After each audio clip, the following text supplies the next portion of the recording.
کبھی کبھی انسان کو اپنے اچھا ہونے پر بھی افسوس ہوتا ہے، لیکن یہاں پہ صورتحال بالکل ہی مختلف ہے۔ یو کے میں آنے والے یہ جو پاکستانی ہیں نا، ان میں سے زیادہ تر ایسے ہیں کہ وہ اچھے ہونے کا ڈرامہ کرنا تو کہیں دور کرنا، الٹا ایسی ایسی شرمناک حرکتیں کر جاتے ہیں کہ انسان اپنا سر پیٹتا رہ جاتا ہے۔ بسم اللہ الرحمن الرحیم، السلام علیکم ایوری ون۔ اس سے پہلے کہ ہم اپنی ویڈیو کا باقاعدہ طور پہ آغاز کریں تو یہ میں ان پاکستانیوں کو جو کہ پاکستان میں رہتے ہوئے اپنی زمین، جائیداد، گھر، کاروبار، ہر چیز اپنے والدین کی محنت سے کمائی ہوئی ہر چیز جو ہے نا وہ بیچ کے صرف اور صرف اس خواہش میں کہ ہم یو کے چلے جائیں، ہم کسی بیرون ملک چلے جائیں، تو یہ کلپس میں نے خاص طور پہ ان کے لیے ریکارڈ کیے ہیں۔ یہ دیکھیں جی، یہ ہے وہ انگلینڈ، یہ ہے وہ یو کے، اور یہ ہے وہ برطانیہ جہاں پہ آنے کے لیے آپ اپنا سب کچھ بیچ دیتے ہیں، اپنی زندگی جو کہ آپ وہاں پہ سکون کے ساتھ، عزت کے ساتھ 2 وقت کی روٹی کھا رہے ہوتے ہیں نا، وہ آپ لوگوں کو راس نہیں آتی ہے۔ اور چونکہ دماغ میں ایک کیڑا جو چل رہا ہوتا ہے کہ ہم نے بیرون ملک جانا ہے اور وہاں پہ جا کے نہ جانے ہم نے کون سے میدان کو فتح کر لینا ہے، تو جناب یہ دیکھیں جی، یہ ہے وہ میدان جسے آ کے آپ نے فتح کرنا ہے۔ چلیں جی، آپ لوگ یہاں پہ آ گئے، مان لیا آ گئے، سب کچھ بیچ باچ کے آ گئے اور آ کے یہاں پہ ایک میدان فتح کرنے کی جنگ آپ لوگوں نے شروع کر لی۔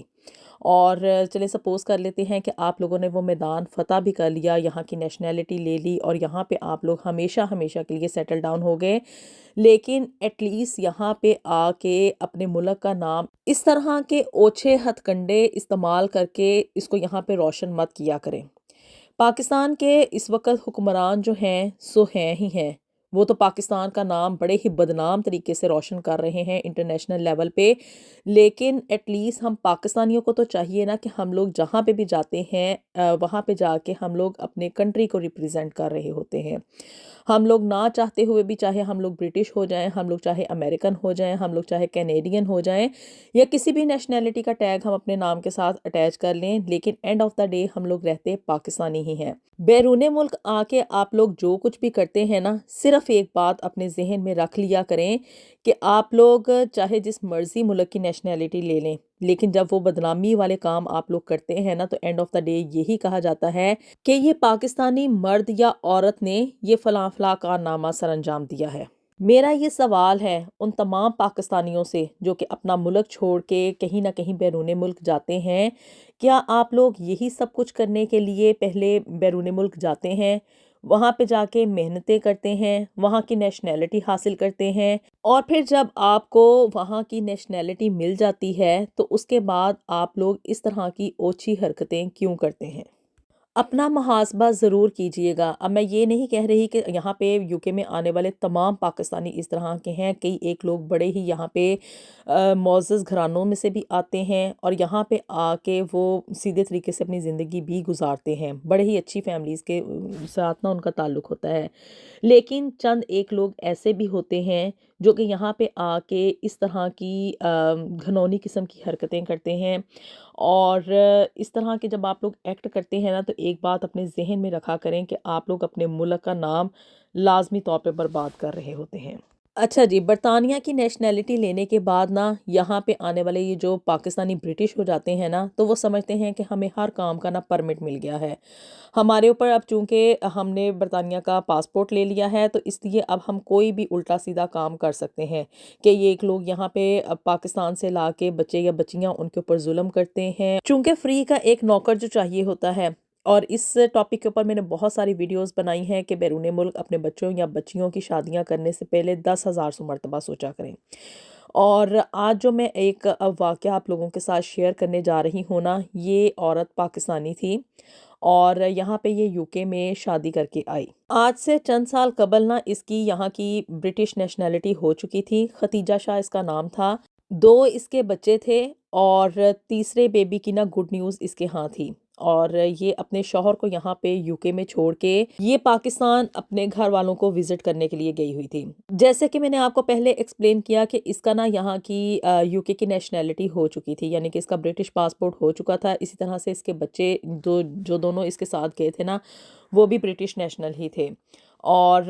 یہ چیز میں آپ لوگوں کو ہائی لائٹ کرتی چلوں کہ یہ جو برٹش پاکستانی بن جاتے ہیں نا، یہ اپنے آپ میں سمجھنا شروع کرتے ہیں کہ ہم کوئی بھی الٹا سیدھا کام کر لیں گے، ہم کوئی بھی ہینکی پینکی کر لیں گے، ہم کوئی بھی اوپر نیچے کام کر لیں گے نا، تو چونکہ ہمارے پاس برٹش نیشنلٹی ہے، ہمارے پاس برطانیہ کا پاسپورٹ ہے، تو برطانیہ ہر جگہ پہ نا ہمیں کوریج دینے کے لیے آ جائے گا، ہمیں پروٹیکٹ کرے گا، اور ہمیں جو ہے نا ہمارا بال کوئی بھی بھیگا نہیں کر سکتا ہے۔ اب جو انسان غلط ہوتا ہے نا، تو اس کی زندگی میں نے ہمیشہ یہ دیکھا ہے کہ شروع سے ہی نا کوئی ویک پوائنٹ چل رہا ہوتا ہے۔ اب یہ خاتون جو تھی نا، یہ ختیجہ شاہ، حالانکہ یہاں پہ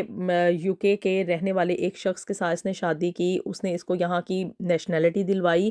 لیکن وہاں پہ نا پہلے پاکستان میں اس کا نا کسی کے ساتھ افیئر ہوا کرتا تھا، اور یہ وہاں پہ پاکستان جب اپنے بچوں کو لے کے وزٹ کرنے کے لیے گئی نا، تو یہ ایکچول میں جو تھا نا وہ اپنے اس فرینڈ کو ملنے کے لیے گئی تھی جس کے ساتھ اس کی دوستی شادی سے پہلے چلا کرتی تھی۔ اب جب اس کا وہاں پہ پاکستان میں سٹے ختم ہو گیا اور یہ دوبارہ سے یو کے آنے کی فلائٹ لینے والی تھی، تو جی اسلام آباد ایئرپورٹ کے اوپر نا اس کا جو فرینڈ تھا نا، وہ اس کو سی آف کرنے کے لیے آیا، اور ساتھ ہی ساتھ نا اس کے اس فرینڈ نے نا اس کو ایک بیگ دے دیا کہ یہ میرا بیگ ہے، اس میں کچھ سامان ہے، یہ اپنے ساتھ لے جاؤ، اور وہاں پہ نا ہیتھرو ایئرپورٹ پہ تمہیں میرا ایک اور دوست آ کے ملے گا، تو یہ تم نا باہر نکلنے سے پہلے، مطلب کہ بھی اپنے گھر جانے سے پہلے نا میرا یہ جو سامان ہے نا، میرے اس دوست کو تم نے دے دینا ہے۔ اب یہ جو غلط راستوں پہ چلنے والے لوگ ہوتے ہیں نا، ان کی آنکھوں پہ پٹی ہمیشہ بندھی ہی رہتی ہے۔ اب اس نے اپنے دوست سے یہ بھی نہ پوچھا، چونکہ میں اگر سمپل الفاظ میں کہوں نا تو وہ اس کا بوائے فرینڈ تھا، تو اس نے نا اس سے یہ بھی نہیں پوچھا کہ اس بیگ کے اندر کیا ہے، کون سا سامان ہے، اور مجھے لے جانے کے لیے کیوں کہہ رہے ہو، چونکہ اس کی محبت میں اندھی ہو چکی تھی۔ اس نے نا جی وہ بیگ اپنے ساتھ لیا اور اس نے نا چیک ان کے لیے چلی گئی۔ اس کو وہیں پہ اسلام آباد ایئرپورٹ پہ ہی جو تھا نا ختیجہ شاہ کو سیکیورٹی نے اپنے پاس روک لیا، اور ساتھ میں اس کے جو 2 بچے تھے ان کو بھی جو تھا نا انڈر انویسٹیگیشن لے لیا گیا، کیونکہ اب یہ جو بیگ اس کے فرینڈ نے اس کو دیا تھا نا، ختیجہ شاہ کے فرینڈ نے، اس کے اندر ہیروئن تھی، اور یہ جو ہیروئن کے پیکٹ تھے نا، ان کو ویسے ہی نہیں بیگ کے اندر رکھا گیا تھا، بلکہ کپڑوں کے اندر بڑا ہی سیکیورلی اندر کی طرف لے جا کے ان پیکٹس کو جو تھا نا وہ پیک کیا گیا تھا، جو کہ عام لوگوں کی نظروں میں نہ آ سکیں۔ بہرحال جی اب پاکستان میں ہی جو تھا نا اس کو روک لیا گیا، اس کے ساتھ انویسٹیگیشن کی گئی، اور پھر وہاں پہ یہ رونا شروع ہو گئی، اور ان لوگوں کو مطلب ترلے منتے ڈالنا شروع ہو گئی کہ یہ بیگ تو میرا نہیں ہے، بلکہ یہ میرے ایک دوست نے مجھے دیا تھا وہاں پہ لے جانے کے لیے۔ لیکن پھر بعد میں انویسٹیگیشن ہوئی اور یہ پتہ چلا کہ یہ جو لڑکی تھی نا، یہ ختیجہ شاہ، یہ اپنے اس فرینڈ کے ساتھ مل کے باقاعدہ طور پہ اس چیز کا نا سمگلنگ کر رہی تھی ہیروئن کی، اور آن اینڈ آف یہ پاکستان آتی رہتی تھی، اور اس طرح سے یہ سامان میں کبھی کبھار جو تھا نا ہیروئن لے کے جاتی تھی، مطلب کہ جب اس کے پاس یو کے نیشنلٹی ہو گئی نا، تو اس کے تمام جو ڈر خوف تھے نا وہ ختم ہو چکے تھے، اور اس دفعہ یہ پکڑی گئی، اور پھر اس کے بعد اس کے جو 2 بچے اس کے ساتھ ٹریول کر رہے تھے ان کو تو برطانیہ بھیج دیا گیا ان کے فادر کے پاس، لیکن اب یہ جو ختیجہ شاہ ہے نا، یہ عمر قید کی سزا بھگت رہی ہے اڈیالہ جیل کے اندر۔ خود تو اس عورت نے نا اپنی زندگی جو برباد کرنی تھی سو کرنی ہی تھی، لیکن ساتھ ہی ساتھ جب یہ انسیڈنٹ ہوا نا، یہ واقعہ ہوا،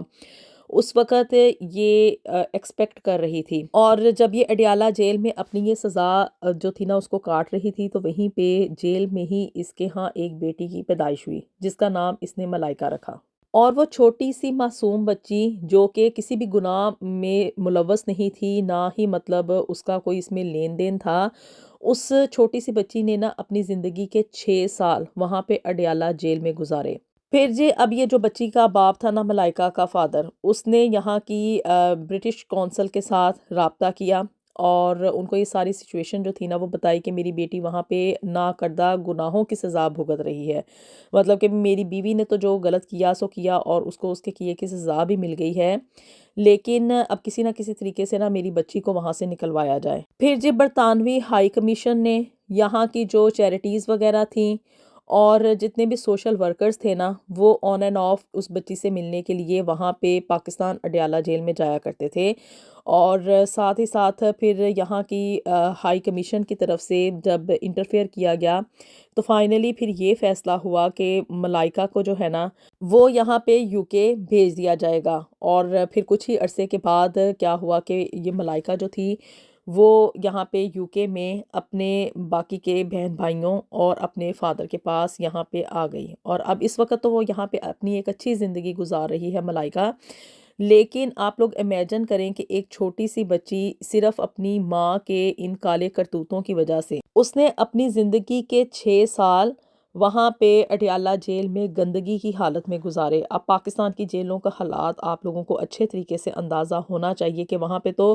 ویسے ہی جو ہے نا مطلب ہیلتھ اینڈ سیفٹی کا کوئی پیمانہ نہیں ہوتا، اور ہم اپنے گھروں کو اپنی حد تک تو صاف رکھنے کی کوشش کرتے ہیں، لیکن پبلک پلیسز کے جو حالات ہیں وہ کسی سے ڈھکے چھپے نہیں ہیں۔ تو جیل کے اندر کیا سچویشن ہوگی اور آپ لوگ اس کا اندازہ کر سکتے ہیں۔ اس کا لنک میں نیچے ڈسکرپشن باکس میں آپ لوگوں کے ساتھ شیئر کر دوں گی، آپ لوگ وہاں سے بھی جا کے اس کیس کو جو ہے وہ کمپلیٹلی اسٹڈی کر سکتے ہیں۔ لیکن جب یہ بات میری آنکھوں سے گزری تو سیریسلی بڑی ہی شرم آئی، اور اسے آپ لوگوں کے ساتھ ڈسکس کرنا اس لیے بھی زیادہ ضروری تھا کہ یہاں پہ بیرون ملک آنے والے پاکستانی ایٹ لیسٹ آپ لوگ اس طرح کی حرکتوں سے نا اجتناب کیا کریں۔ اور اسپیشلی یہاں پہ یہ جو ڈرگ ڈیلنگ کی آپ لوگ سمگلنگ کرتے ہیں اور یہ جو ہیروئن لانا لے جانا، بہت ہی یہ غلط کام ہے۔ اگر یہ نہیں کہ آپ لوگ ایک دفعہ نہیں پکڑے گئے تو آپ لوگ کبھی بھی نہیں پکڑے جائیں گے، آپ لوگ کہیں پہ بھی کسی بھی وقت پکڑے جا سکتے ہیں۔ اور یہ نہ سوچیں کہ ہمارے پاس اگر برطانیہ کا پاسپورٹ ہے تو برطانیہ ہمیں بچانے کے لیے کہیں پہ بھی پہنچ جائے گا۔ اللہ تعالیٰ ہم سب کے لیے دنیا اور آخرت میں ڈھیر و ڈھیر آسانیاں پیدا فرمائے۔ ملیں گے آپ سے نیکسٹ ویڈیو میں بھی something new and something very interesting. Until then اللہ حافظ۔